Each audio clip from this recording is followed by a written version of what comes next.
వాక్యాలు. శ్రేష్టమైన ద్రాక్షవల్లి వంటి దానిగా నేను నిన్ను నాటి తిని, కేవలము నిక్కమైన విత్తనముల వలని చెట్టు వంటి దానిగా నిన్ను నాటి తిని, జాతిహీనపు ద్రాక్షవల్లి వలె నీవెట్లు భ్రష్ట సంతానమైతివి. అందరు చదవండి 22వ వాక్యము. నీవు క్షారముతో కడుగుకొనినను విస్తారమైన సబ్బు రాసుకొనినను నీ దోషము మరక వలె నాకు కనబడుచున్నది. ఇది ప్రభువగు యెహోవా వాక్కు. చదివిన వాక్య భాగములో దేవదేవుని మనోవేదన, ఇజ్రాయేలు జాతిని గురించి ఆయన పొందుతున్న మనోవేదన. నేను నిన్ను శ్రేష్టమైన ద్రాక్షవల్లిలాగా నాటాను, నిక్కమైన విత్తనముల లాంటి చెట్టులాగా నేను నిన్ను నాటాను.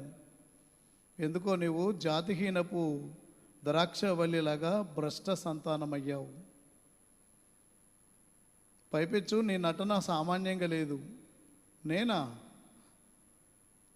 చూడు నేను ఎంత నీట్గా ఉన్నానో, క్షారముతో కడుక్కొని విస్తారమైన సబ్బు రాసుకొని, నా దోషమేమి కనిపించట్లేదు కదా, చూడు నేను ఎంత నీట్గా ఉన్నానో, ఇప్పుడే సబ్బుతో స్నానం చేసి వచ్చాను అంటున్నావు. విస్తారమైన సబ్బు రాసుకొని పైవేషం మాత్రం నీట్గా ధీటుగా చక్కగా కనబడుతున్నావు.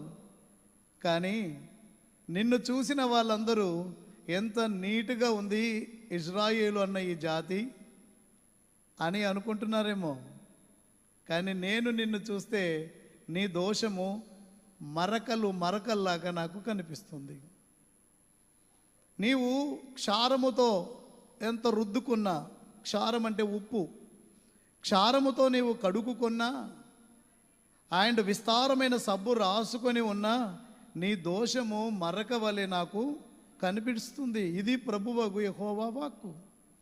పైకి సుందరంగా కొందనపు బొమ్మల ఇజ్రాయేలు జాతి కనిపిస్తున్నా అంతరంగమంతా కూడాను బీభత్సవమైన మరకలతో, మచ్చలతో, డాగులతో, రస్టుతో, మస్టుతో కనబడుతుంటే దేవుడు ఆవేదన చెందుతున్నాడు.